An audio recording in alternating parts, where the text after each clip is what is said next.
Student, आज हम reaction mechanism पढ़ेंगे। आपको पता है कि रिएक्शन मैकेनिज्म में हम रिएक्शन के टाइप पढ़ेंगे। रिएक्शंस 4 टाइप की है।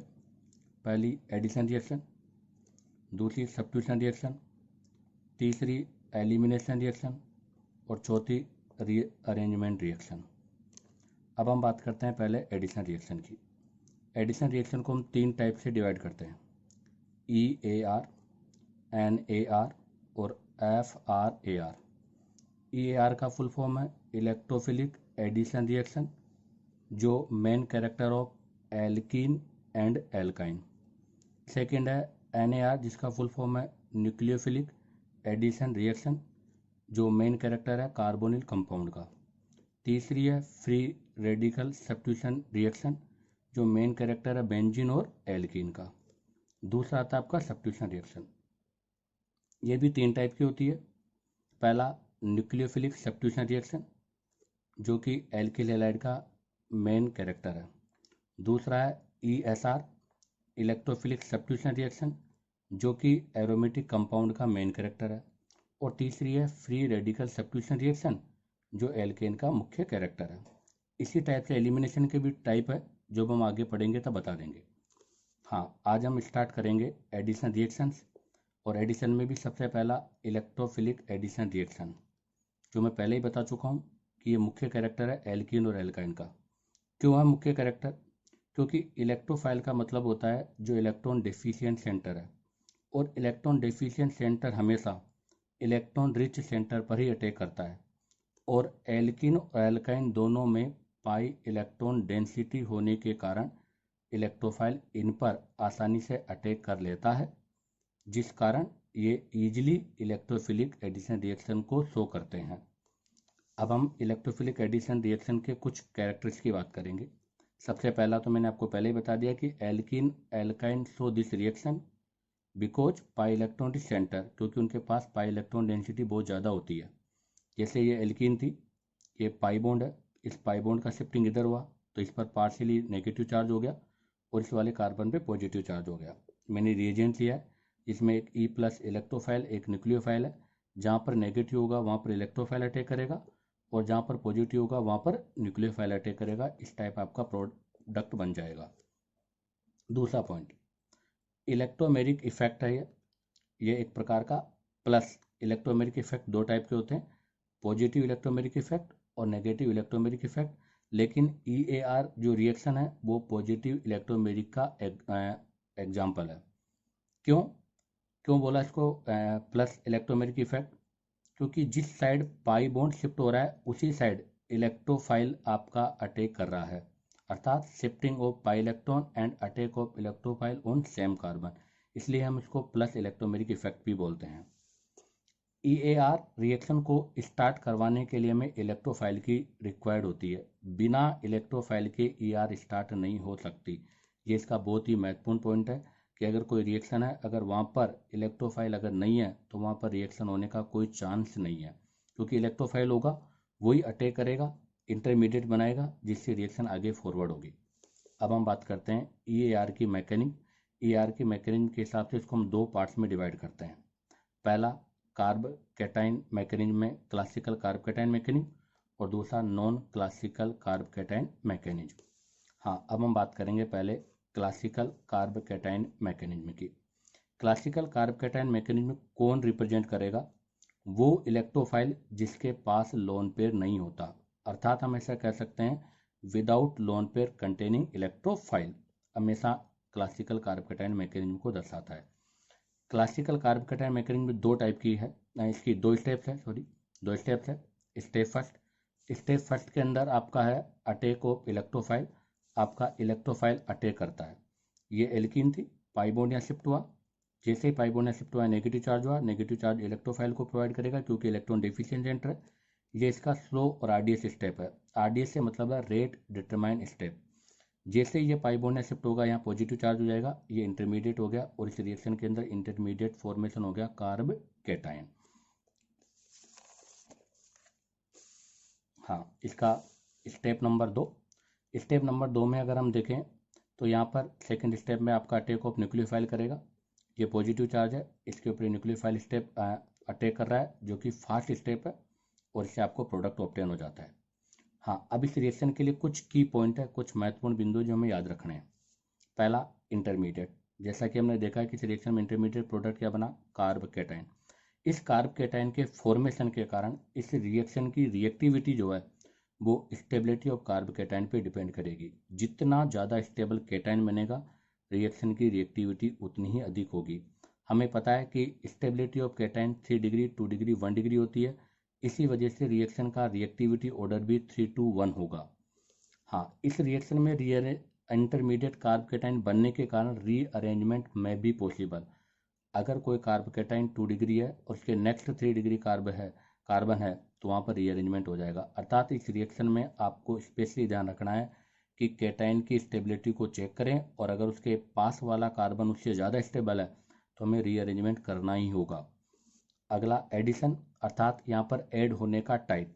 यह एक प्रकार का सिन एडिशन है। सिन एडिशन इसलिए बोला क्योंकि आप देखो इस रिएक्शन में जो प्रोडक्ट हमने बनाए उसमें इलेक्ट्रोफाइल और न्यूक्लियोफाइल दोनों को एक ही साइड से जोड़ा है, इसलिए इसको हम सिन एडिशन कहते हैं। नेक्स्ट आता है नेचर ऑफ प्रोडक्ट, अर्थात इस रिएक्शन में बनने वाले प्रोडक्ट की नेचर क्या है। तो इस रिएक्शन में बनने वाला जो प्रोडक्ट है उसकी नेचर है रेसेमिक मिक्सर। कब, यदि आपके पास जो भी आपने रिएक्टेंट लिया है उसका कार्बन किरेल सेंटर है या उसमें किरेल कार्बन है। क्यों बोला हमने इसको रेसेमिक मिक्सर, क्योंकि यहाँ पर रेसेमाइजेशन पॉसिबल होता है। उसका रीजन यह है कि यहाँ पर इंटरमीडिएट कार्ब कैटायन बन रहा है, और इंटरमीडिएट जो कार्ब कैटायन होता है वो sp2 हाइब्रिडाइज होता है, और sp2 हाइब्रिडाइज जो भी स्ट्रक्चर होती है वो पूरी प्लेनर स्ट्रक्चर, अर्थात इसको हम पूरे प्लेन पर बना सकते हैं। अगर स्ट्रक्चर प्लेन पर बनी हुई तो इस पर जब न्यूक्लियोफाइल अटैक करेगा तो न्यूक्लियोफाइल फ्रंट से अर्थात अबव से भी अटैक कर सकता है, तो उसके बिलो से भी अटैक कर सकता है। अर्थात यहाँ पर न्यूक्लियोफाइल को अटैक करने के लिए फ्रंट और बैक दोनों पोजीशन मिल रही है। तो अगर बाय द वे वो फ्रंट से अटैक करता है तो डी फॉर्म हो जाएगी, तो अगर वो बैक से करेगा तो एल फॉर्म हो जाएगी, और ये दोनों एक दूसरे के मिरर इमेज है और नॉन सुपर इम्पोजिबल है। अगर मिरर इमेज है, नॉन सुपर इम्पोजिबल है, तो इसको हम पेयर ऑफ एनियोमर्स बोलेंगे। अगर ये पेयर ऑफ एनियोमर्स है तो यही चीज़ क्या कहलाती है, रेसेमिक मिक्सर। अर्थात यहाँ पर रेसेमिक मिक्सर का फॉर्मेशन होने की वजह से हम कह रहे हैं कि यहाँ पर रेसेमाइजेशन पॉसिबल होता है, और रेसेमाइजेशन पॉसिबल होने के लिए मेन रिस्पॉन्सिबल है प्लेनर स्ट्रक्चर, और वो प्लेनर है आपका इंटरमीडिएट कार्ब कैटायन। आगे बात करते हैं हम रिजियो केमिस्ट्री। रिजियो केमिस्ट्री से मतलब है कि यहाँ पर बनने वाले प्रोडक्ट की कोई विशेषता है या नहीं। तो यहाँ पर बनने वाले प्रोडक्ट की विशेषता है कि वो मार्कोनियोफ रूल का फॉलो करता है, जो कि बहुत इंपॉर्टेंट बात है। मार्कोनियोफ रूल क्या होता है, ये में सबसे बड़ी ये बात हमें याद रखनी है कि जो भी रिएजेंट आपने लिया है उस रिएजेंट का जो नेगेटिव पार्ट है, आपके नेगेटिव पार्ट उस कार्बन पर जुड़ेगा जिस कार्बन पर हाइड्रोजन की संख्या कम है, अर्थात वो मोर सब्स्टिट्यूटेड है। और याद रखें कि मार्कोनियोफ रूल केवल और केवल अनसिमेट्रिकल एल्कीन पर ही अप्लाई होगा, कभी भी सिमेट्रिकल एल्कीन पर अप्लाई नहीं होगा। और इस रिएक्शन के लिए एग्जाम्पल है एडिशन ऑफ H2, अर्थात एल्कीन और एल्काइन पर H2 का एडिशन, HX का एडिशन और वाटर का एडिशन, ये सभी हमेशा क्लासिकल कार्ब कैटायन मैकेनिज्म का ही फॉलो करते हैं।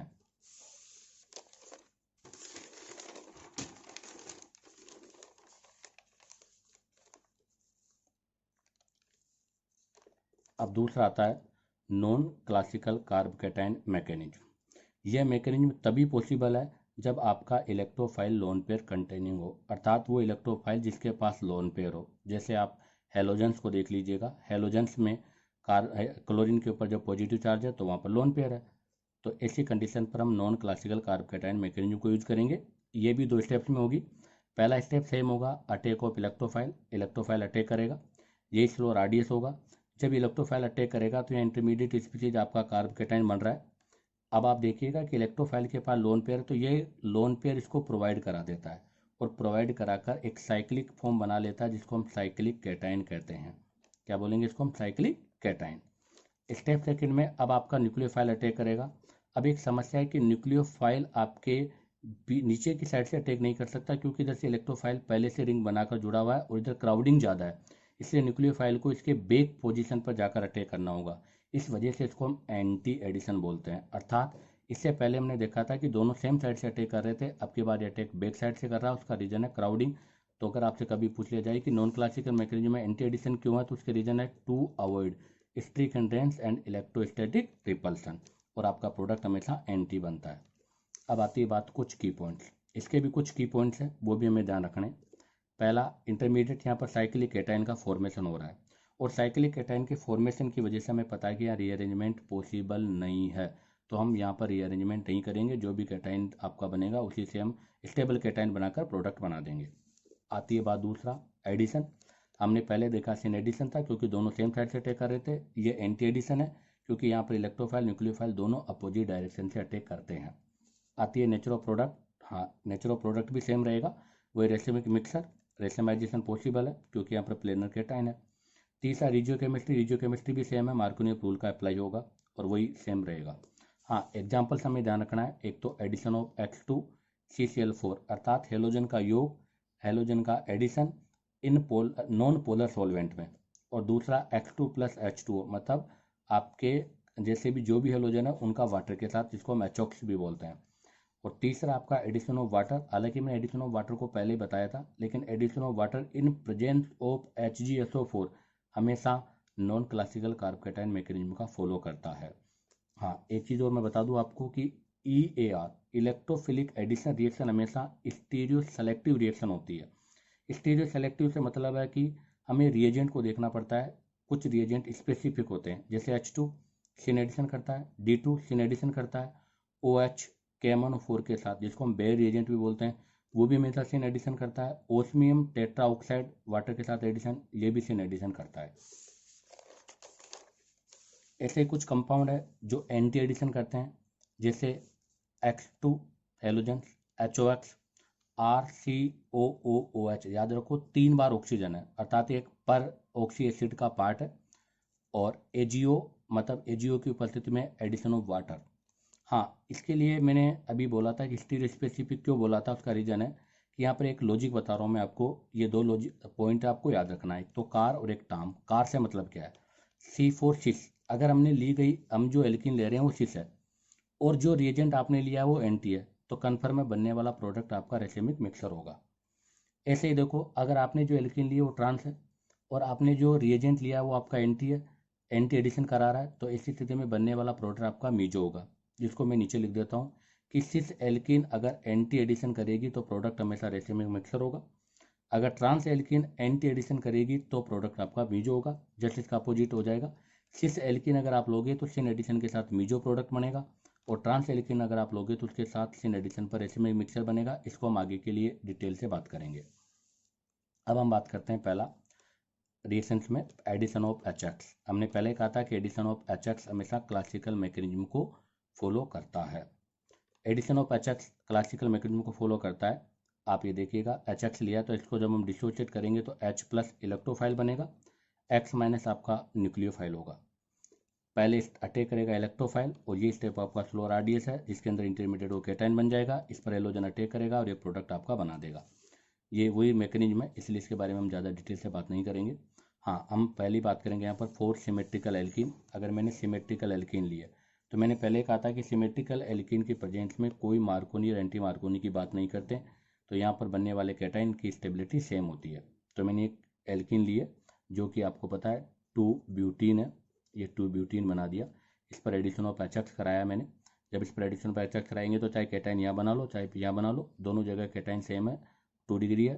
तो हमने जब कैटाइन यहाँ बनाया, इस पर न्यूक्लियोफाइल का अटैक करके आपको प्रोडक्ट बनाया। अब आप देखिएगा जो प्रोडक्ट बनाया मैंने उस पर स्टार लगाया, उसका रीजन क्या है कि इस कार्बन की चारों वैलेंसी डिफरेंट है, इसलिए इसको हम कैरेल सेंटर बोलते हैं। और जहाँ पर कैरेल सेंटर होता है वहाँ पर उसका मिरर इमेज भी पॉसिबल है, इसलिए हम बोलेंगे कि यहाँ पर 2 आइसोमर्स बनेंगे, और दोनों आइसोमर्स ऑप्टिकल एक्टिव हैं, इसलिए हम बोलेंगे कि बनने वाला प्रोडक्ट आपका क्या बनेगा, रेसिमिक मिक्सर बनेगा। अब हम इसको एक्सप्लेन करते हैं कि देखिएगा, जो स्टार्ट में हमने एल्कीन या जो भी एल्काइन लिया है वो sp2 था, मतलब एल्कीन लिए तो sp2 था। जब उस पर इलेक्ट्रोफाइल न्यूक्लियोफाइल का अटैक कराया तो वो कार्बन sp3 में चेंज हो गया, और आपको पता है कि sp3 कार्बन ही कैरेल सेंटर हो सकता है, sp2 कभी कैरेल सेंटर नहीं होता।